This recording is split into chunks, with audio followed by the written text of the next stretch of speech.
چې د بنګال سه 15000 میله لري جنگ غوښتي د تاسې د دې کوټې چاوړې سم دا جنگ در سواړي هر څو چې سترګې پټې کې دا شي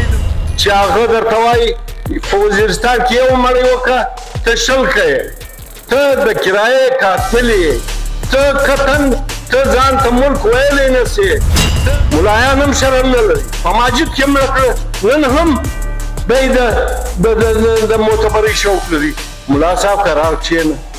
پښتنو کې رول نه دی ته هسې ځان ته سپر پاور وایې که اټامیک پاور وایې ته قرضدار یې ته د بل ملک په د امریکې و د برطانیې و د عربیانو په زکات ته ګزاره کوې نن هم چې هغه درته وایي په وزیرستان کې یو مړی وکړه ته شل کوې ته د کرایې قاتل یې ته کتن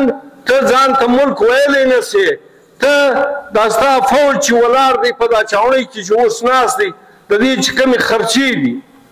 دا چاوڼۍ ته ورسه یوه مسله نشته نه د ګیس مسله شته نه د بجلي مسله شته نه د صفایي مسله ده چې مازې تر د حبیب نالې راواویشتلې دلته کچرې هم پرتې دي دلته روډونه هم هغه شپه زه زموږ یو خورګۍ په دا کاسیانو کلا کې د ناجوړه ده وړمه شپه زه پوښتنې له ورتلم ته دا سټي دا د میزان مارکېټ څخه دا روډ داسې و لکه په لاس شي مات او دلته میونسپلټۍ ده دلته د میونسپلټۍ افسران دي دلته دا زموږ منسټران دي دا سینیټران دي ډاکټران دي که څه بلاوې دي زموږ سر نه په خلاصېږي خو مسله زه برته وایم چې پی ټي ایم ډېر څه کړي دي پی ټي ایم ډېر ننګ کړی دي د عارف شهید رنګه د ارمان روني ننګه په سوو کسان یې قربان کړي دي نور به هم قربان کړي لیکن هغه پښتانه چې نن هم په هر څه یې سر خلاص دی یو شی د هغو څه پټ نه دی خو په وطن ننګ نه کوي هغه پښتانه نن هم د سینیټري پسې اسمان ته غورځي د ایم پی شپ پسې بدیانې کوي تاسو په دا الیکشن کې ولیدل دا د پښتنو موټران دا چې شل ګاډیانې باډیګارډان په پسې وو دا باډیګارډان هم هغو ورکړي دي دا د پښتانه وطن دپاره نه دي دا د پښتانه د ننګ دپاره نه دي نو تر هغو پورې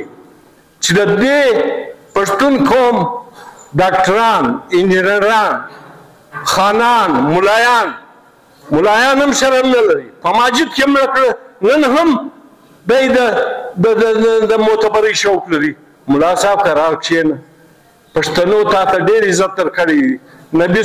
نبي په مسله یې ته کښېنولی ستا پسې منځونه کوي ته د هغه خاورې د هغه وطن د هغه خلکو خلاف ته شپه ورځ لګیا یې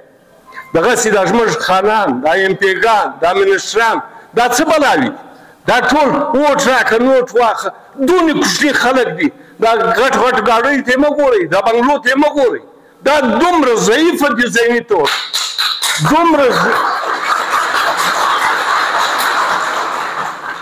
او چې کښېني قرآن شریف باندې دی خبر دی په حدیثو دی خبر دی د پښتنو په تاریخ دی خبر